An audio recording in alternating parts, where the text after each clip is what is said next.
So let's talk about three things: the sun, the stone, and the shadow. Sounds pretty simple, right? But the ancient Egyptians took these three elements and created something absolutely brilliant: a massive clock, way before anyone had even dreamed of gears or batteries. I'm willing to bet you've heard the name Cleopatra's Needle, right? There are really famous ones in London, New York. But what if I told you that pretty much everything you think you know about that name is, well, wrong? The name is actually wrong in two big ways. First off, and this one's kind of simple, it's not a needle. I mean, look at it. Architecturally, the real term is an obelisk.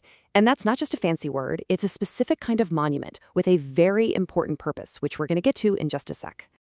Okay, but here's the real shocker. It had absolutely nothing to do with Queen Cleopatra. Not a thing. The guy who actually ordered this thing to be built, that was Pharaoh Thutmosis III.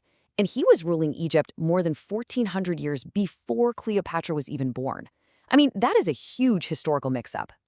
All right, so let's start right there by fixing this huge mistake about Cleopatra's Needle. So what exactly is an obelisk? Well, it's this tall, four-sided pillar. See how it tapers up to a pyramid-shaped point? That design is no accident. The whole idea was to symbolize a single, powerful ray of the sun, like it was captured and frozen in stone. Pretty cool, huh? Okay, so if Cleopatra had nothing to do with it, whose monument was it? To get that answer, we've got to dive into the mind of the real builder. Let me tell you about Thutmosis III. This guy was an absolute titan of Egyptian history, a legendary warrior king, and honestly, one of the most prolific builders the world has ever known. For him, a monument like this wasn't just decoration. It was a way to literally stamp his authority on the world, to link his rule on earth directly to the power of the gods themselves.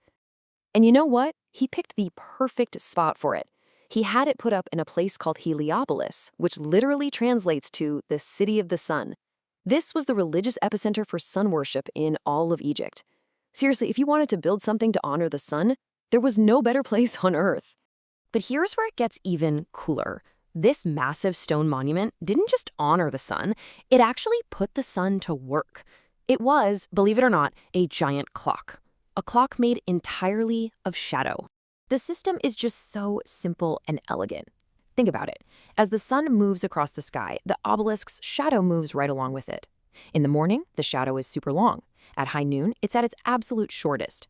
And then in the evening, it gets long again. Just by watching and tracking that shadow, the priests and officials could chop the day up into useful chunks. You know, for religious ceremonies, for work schedules, basically for organizing their entire world. There's something just beautiful about it, isn't there? You have the stone, which is permanent and still, and then you have the shadow, which is temporary and always moving. And somehow, this odd couple, one totally still, the other in constant motion, together, they let people measure time itself. But wait, it gets even more sophisticated than that. Because this thing wasn't just a clock for telling the time of day. It was also a calendar for tracking the entire year, literally carved in stone. See, we all know the sun's path in the sky changes with the seasons, right? It's way up high in the summer and a lot lower in the winter. Well, that directly affects the shadow. The shadow cast by the obelisk at high noon is shortest on the summer solstice, the longest day of the year, and it's longest on the winter solstice. So just by measuring the shadow's length every day at noon, they could nail the exact turning points of the seasons. And this is really important to get. This wasn't magic or some kind of superstition. This was pure science. It was the result of incredibly patient and disciplined observation. You had priests and scribes who would meticulously record the shadow's length, day in and day out, for years and years, until all those little patterns turned into predictable, solid knowledge. And all of this brings us to what I think is the core idea here. This ancient technology existed right at this perfect crossroads, this meeting point between the practical, everyday world and the divine.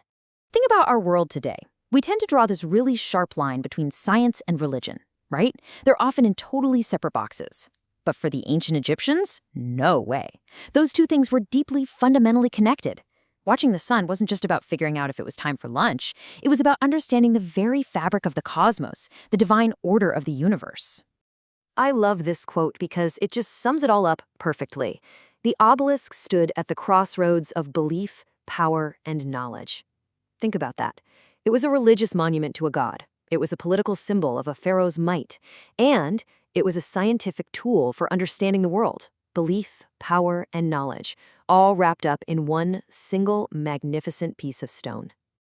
So, from that sacred crossroads in ancient Egypt, the obelisk's story takes a turn. It begins a whole new journey, one that would carry it thousands of miles and thousands of years away from the world that first created it.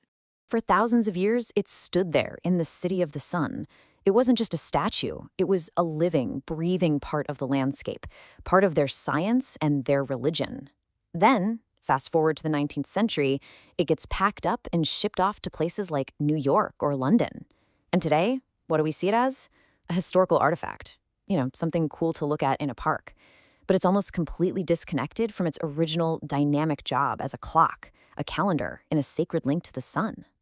And that really leaves us with one last big question to think about. An obelisk standing in a modern city park is still incredibly beautiful, right? It's still ancient.